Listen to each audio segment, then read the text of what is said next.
History is often written in books and ledgers, tomes, that record a clean succession from father to son. But the reality, especially on the unforgiving steppes, is seldom so neat. This story here is told in blood and chaos, in a legacy that was passed not as a shining crown, but as a poisoned chalice. And our Yagbu Abba and Yagbu Tatis Koraid, the one-armed Khan, had died as he lived in the middle of a war, and he left behind a fractured realm and a host of enemies to his 9-year-old son Abba, who was forced to inherit this whirlwind of catastrophe. And the boy's first act as Khan was not the receiving of oaths of fealty, but to survive the brutal independence war his father's death had unleashed. And he would succeed. He had crushed the largest rebellion his people had ever seen. But as the last rebel banner fell, the boy Khan would learn the cruelest lesson of power. Victory is often just the brief, quiet moment before the next catastrophe would begin. And his faith was pale from the new terror, as the force of the Cumans had come to crumple forth. My Khan, it is as we feared. The scouts have returned, and the Cumans are on the move, and they are invading us. How many? How many? Their full host, my Khan. They know of the weakness left behind by the Civil War, and they will take everything. The entire kingdom from the Don to the Dnieper. Then we will meet them. My father had beaten back a dozen armies. We cannot, my Khan, and our levies are shattered from the rebellion, and our treasury is empty. The men are exhausted, and the Cumans are fresh, and their numbers are outstanding. And then another commander rushes in. My Khan, the Cuman vanguard has already crossed the border. They are moving to encircle us. Then we will move as our ancestors did. Let us migrate. We will lead our people west across the mountains and let the Cumans find only empty grasslands. We can't, my Khan. We are at war. And the laws of the steppes are clear. We cannot abandon our lands. We cannot migrate. We are trapped. Trapped. It was a word Abba had never fully understood until this moment. In the open steppes, the symbol of his people's freedom had now become a cage, and he was a Khan with no army and a ruler with no escape, facing annihilation from the world itself. And that fear would be a coal not in his stomach, but something else would rise with it. Something hot and acidic. Rage. A pure, undiluted fury. And it was not the panicked anger of a child, but the cold, clarifying fury of a cornered king who had just realized who was to blame. This is their fault. All of it. My Khan? The traitors! The rebels! While they were fighting me, the Cumans ended up coming back to take. They were so eager to tear down my father's yurt that they didn't care if the wolves came for the rubble. They have sentenced us all to death. And my father, as generous as he would have done what was necessary, and so will I. And in that moment, the boy Khan died, and the Khan was truly born. Not forged of patience and strategy or generosity, but of impatience, greed, and a deep burning thirst for vengeance. And he saw the path, the dark path forward that was only left to him. It doesn't matter It doesn't matter anymore. We will lose everything. So I will have my vengeance first, and we will have our wealth. Summon the prisoners. The first being Chieftain Kagan. Bring him before me now. The chieftain, of course, was a powerful leader in the overall faction. He will be dragged in chains. You think you have won, boy? You sit on a throne of ash. The Cumans will be here in a month and your reign will be a footnote. You are right. I do sit on a throne of ash. In the ash of every yurt your rebellion burned. The ash of every loyal warrior who died putting you down. And the ash of a kingdom you left so broken and weak that the Cumans see us as carrion ready to be picked clean. We fought for our rights against the tyranny of your father. No, you fought for your own greed. And now because of you, I have nothing left to lose. And a man with nothing left to lose is capable of doing anything. I'm going to take everything. Your titles, your land, your name, all of it is forfeit.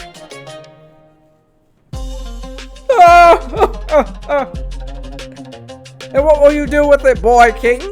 The Cumans will take it from you before the ink on your decree is dry. Ha! At this moment, Abba leaned in close to the Duke's eyes. Then I will spend it. I will take all of your wealth and all of everyone's wealth in the hope that I can somehow survive this mess. I will melt down your silver and forge new swords. Then I will use your gold to buy an army. And finally, I will use your head as a warning to the others. Guards! This will probably be the largest excursion this kingdom has ever seen. And I do not care if I lose everything, but I will not die as a victim of your treason. I will die as a Khan who has settled his debts. Be gone.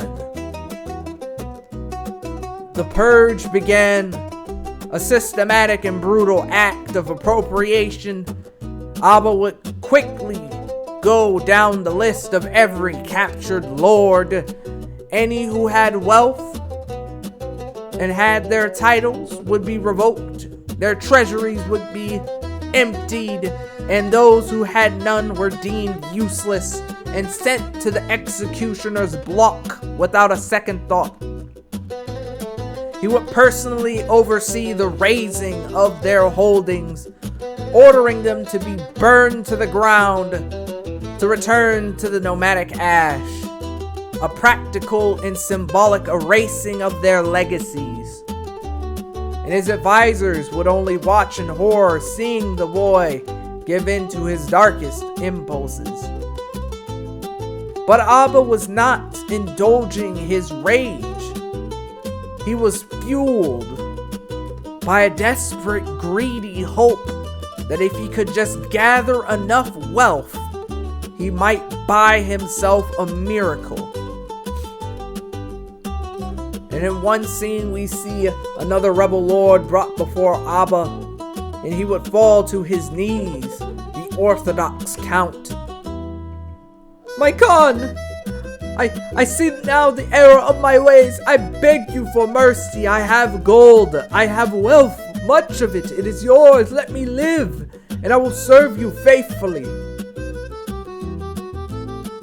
You beg for mercy now? Where was your mercy when you raised your banners against the 9-year-old boy who had just buried his father? Where was your foresight when your war opened the doors for the Cumans? It was a terrible mistake, my lord. My Khan, it was a terrible mistake. Indeed, yes, it was. your mistake, and my inheritance. And you will give me your gold, all of it. And the Lord would nod eagerly to Count Jacob, and Abba would watch as the man's treasurers were summoned and the wealth was made. And once it was done, Abba would nod to his guards.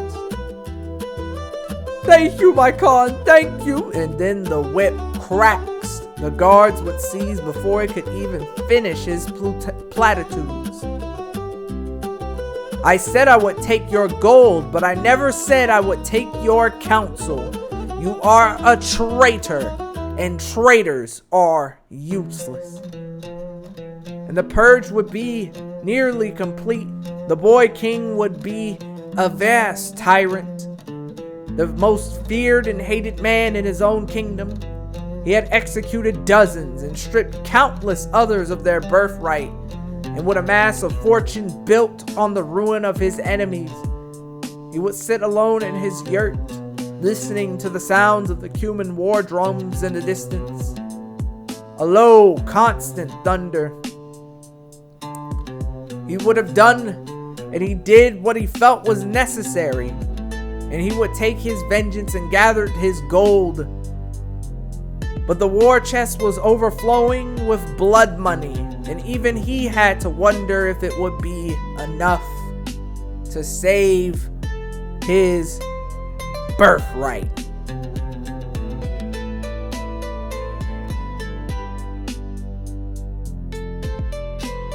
And thus the great purge was complete, and the young Khan, in a storm of cold fury, would remake his kingdom in a matter of days. The old guard was gone, and their wealth now piled high in his personal war chest. But vengeance is a hungry fire that consumes all, and Abba would stand in the ruins he created, unquestioned and the absolute master of his domain. But he was also a tyrant, hated and feared by all, and the dust of the approaching human horde would grow thicker, and it threatened to wash away everything. The guilty, the innocent, and the young Khan. Time would run out, and the final and desperate phase of his plan would begin. It's a fortune. More gold than my father ever held at once, but gold cannot blunt a Cuman sword. It can buy men who can, my Khan. The mercenary companies have sent their offers. They are expensive, but they are available. Show me everything. I need many swords. The Gallant Company offers 2,000 horsemen.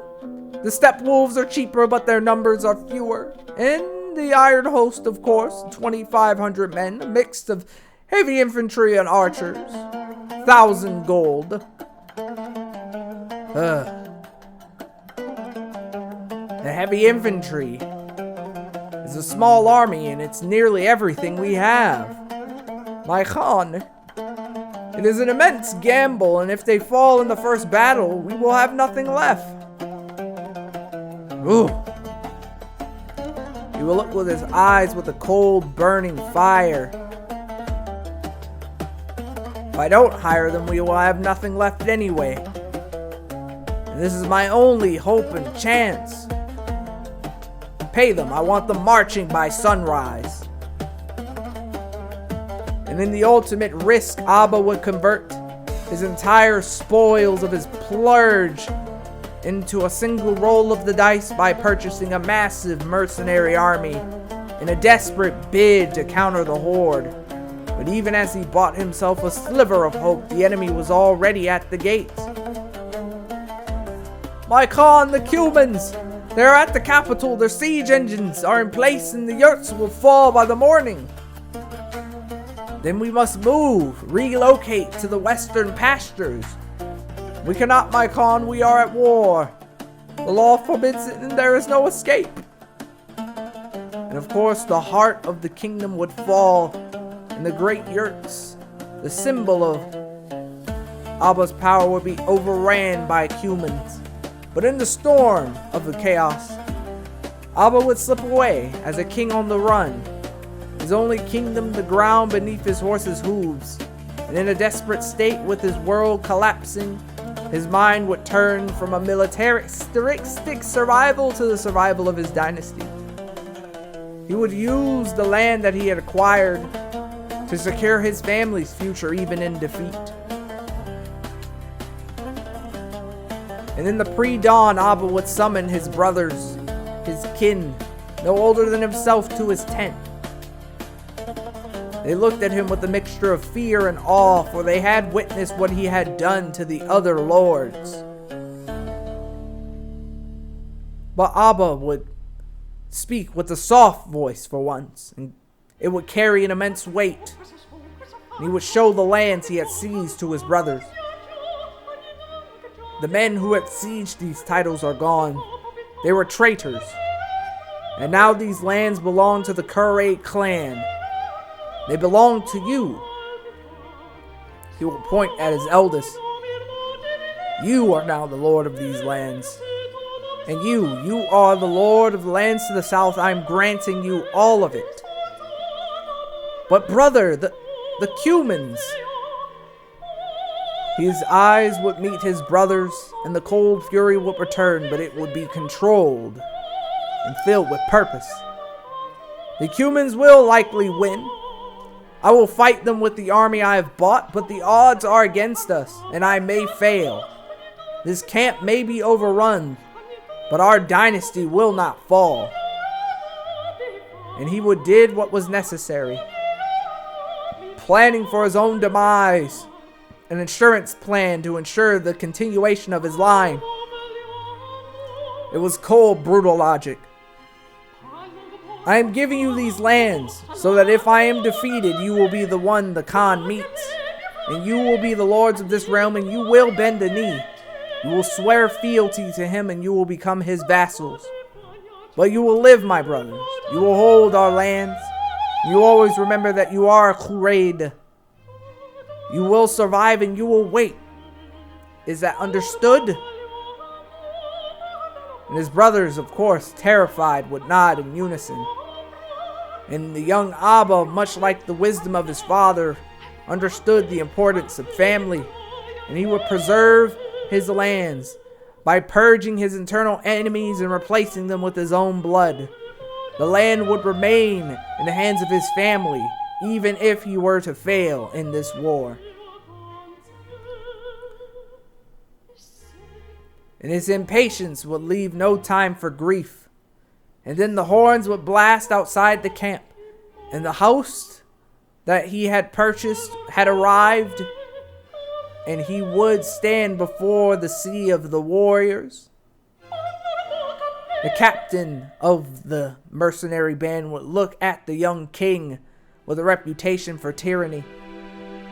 Abba would meet his gaze without flinching and use the power of his station, forcing the man into submission, ensuring his loyalty for the time being. He learned he had enough gold left to hire even more mercenaries and would do so, pouring every last bit of coin into this final army. And he had now turned his rage into the personification of war. He had transformed his despair into a strategy for survival. He was hated. He was a tyrant, a king without a capital. But he was ready for the final battle, and he would put everything on the line to give himself this one final chance. And now all that was left is to see if the price of hope was one he could afford.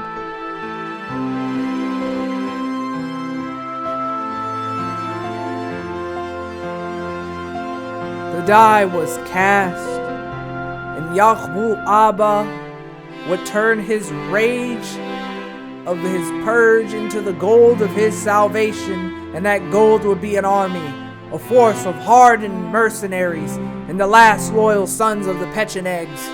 It was a final desperate shield against the oncoming Cuman storm, and at its head, Abba was no longer a frightened child, but the vessel of his father's legacy. and the embodiment of his people's will to survive. He had done all that was necessary to reach this point, and now on the vast, unforgiving plain, the fate of his kingdom would be decided not by strategy or birthright, but by the brutality of steel and sinew. Abba and his commanders would overlook the battlefield, and the Cuman army would be a sea of warriors vastly outnumbering their own. Even the best of his commanders, a veteran by the name of Temchu, points towards the river. My Khan, if we can draw them into that river crossing, the terrain will be our ally. It will bottleneck their numbers and give our warriors the advantage. It is our only real chance. And if they do not take the bait, we cannot wait here forever. Every moment we delay, they grow stronger. We must try, my Khan. A straight battle is suicide. They would maneuver their forces, a tense and desperate dance on the edge of annihilation. But the Cuman general was no fool, and he saw the trap and would refuse to spring it. Instead, he would send his skirmishers to harass their flanks and force the Pechenegs away from the safety of the river into the open field. There was no tactical advantage to be had, and the final stand would be a contest of pure strength. And unfortunately, what followed was not a battle, but an extinguishment. The mercenaries bought with blood money would fight with a grim determination of men paid to die. And the loyal Pechenegs, fighting for their homes and their king, fought with the fury of cornered wolves. For a time, their valor held the line, but the restless tide of the Cumans would crash against the Pechenegs' walls, wave after wave, and their numbers would seem endless. Eventually, the line would break, buckle, and then with the sound like the world splitting apart, it broke. And the commander, the last great general of Abba's father, was swarmed and pulled from his horse, captured in the chaos. The mercenary captain, seeing the cause was lost, began a fighting retreat to save what men they could. And the Pecheneg army, the hope of the Kare dynasty, would shatter into 1,000 fleeing pieces. Abba would escape with his life, but nothing else. His army gone, his commander in chains, his kingdom was lost. He was a king of nothing and a refugee in his own land. And with the victorious Cuman army now turning its full attention to hunting him down. For any other ruler, this would have been the end. A flight into the wilderness, perhaps into other countries, followed by the ignominious capture and a swift execution. But Abba's father taught him to do what is necessary. And his own purge had given him one last unthinkable option.